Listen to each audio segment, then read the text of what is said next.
আসসালামু আলাইকুম everyone, welcome back to my channel. নতুন আরেকটি রেসিপি নিয়ে হাজির হয়ে গেলাম। আজ আমি আপনাদের সাথে শেয়ার করব কিভাবে খুব সহজে বাবুর্চি স্টাইলের বিফ বিরিয়ানি রান্না করা যায়। এর জন্য প্রথমে আমি এখানে প্রায় 2.5 কেজির মতন গরুর মাংস সুন্দর ছোট ছোট পিস করে ভালোভাবে ধুয়ে একটি চালনিতে উঠিয়ে নিয়েছি। এখন আমি একটি মশলা তৈরি করে নিব বিরিয়ানির জন্য। প্রথমে আমি একটি বাটিতে 1.5 টেবিল চামচের মতন ভাজা জিরার গুঁড়া এবং 1 টেবিল চামচ গোলমরিচের গুঁড়া এবং 1.5 টেবিল চামচ এলাচ এবং দারচিনির গুঁড়ো দিয়ে দিয়েছি। এখন দিয়ে দিব 1.5 টেবিল চামচ মরিচের গুঁড়া এবং 1.5 টেবিল চামচ ধনিয়ার গুঁড়া। তারপর এখানে আমি জয়িত্রী এবং জায়ফল পেস্ট করে নিয়েছি এবং শেষে এখানে হাফ কাপ টক দই নিয়ে নিয়েছি।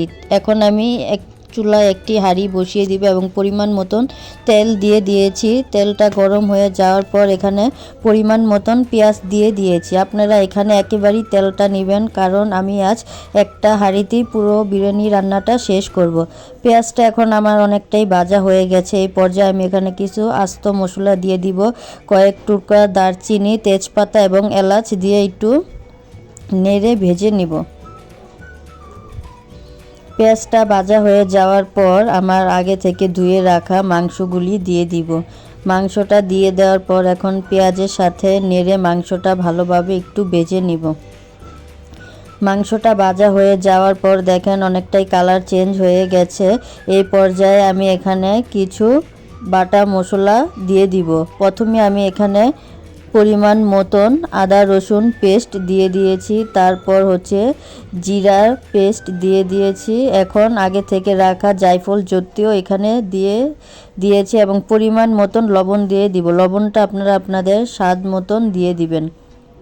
এখন আমি আবার মশলাগুলির সাথে ভালো করে নেড়ে এখন ভেজে নিব। দেখেন অনেকটাই ভাজা হয়ে গেছে। এই পর্যায়ে আমি এখানে আরও কিছু মশলা অ্যাড করব। এখন আমি এখানে বাদাম বাটা দিয়ে দিব। এখানে আমি কাঠবাদাম আর চীনাবাদাম একসাথে পেস্ট করে নিয়েছি, আর এখন টক দইটাও দিয়ে দিয়েছি। আর আগে থেকে তৈরি করে রাখা মশলাগুলি সব এখন একসাথে দিয়ে দিব। দিয়ে দেওয়ার পর এখন আমি এখানে টেস্টি সল্টটাও দিয়ে দিয়েছি। আপনারা চাইলে এটা নাও দিতে পারেন। আর সব শেষে আমি এখানে পরিমাণ মতন টমেটো সস দিয়ে দিয়েছি। টমেটো সস দেওয়ার পর আমি আবার ভালোভাবে মশলাটার সাথে মিশিয়ে নিব, ভালোভাবে নেড়ে।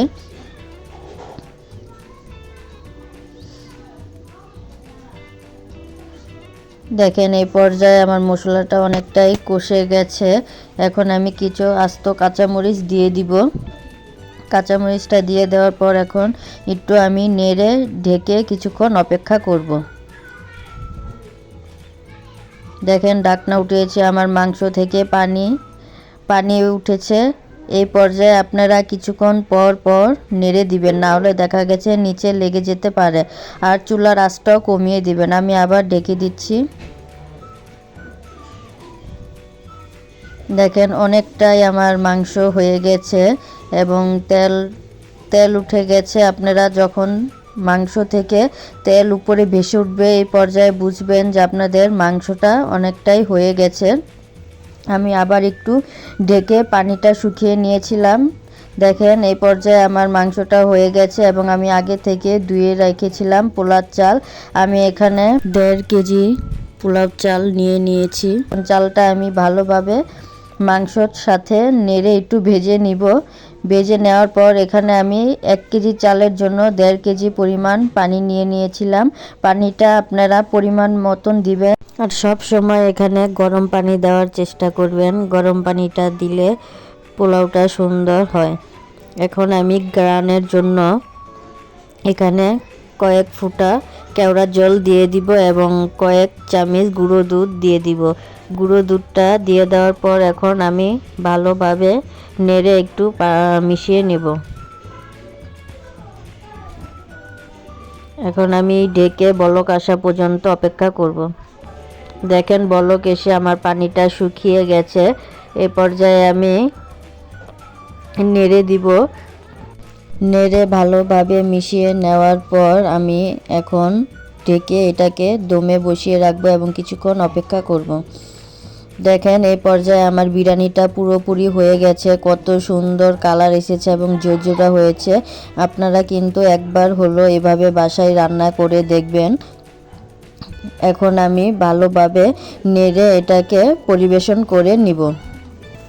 এখন আমি এটাকে একটা প্লেটে নিয়ে পরিবেশন করে আপনাদের দেখাচ্ছি।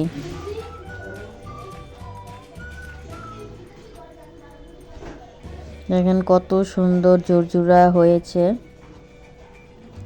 এবং এত সুন্দর কালার এসেছে, আপনারা দেখতেই পারছেন কতটা সুন্দর হয়েছে। আর মাংসটাও কি পরিমাণ নরম এবং সফট হয়েছে, দেখেন কতটা সফট হয়েছে, দেখতেই পারছেন। আপনারা বাসায় একবার হলো এভাবে রান্না করে দেখবেন। যাদের কাছে আমার এই ভিডিওটি ভালো লেগেছে অবশ্যই লাইক, কমেন্ট এবং শেয়ার করবেন। আর আমার চ্যানেলটি সাবস্ক্রাইব করতে ভুলবেন না। সবাই ভালো থাকবেন। আল্লাহ হাফেজ।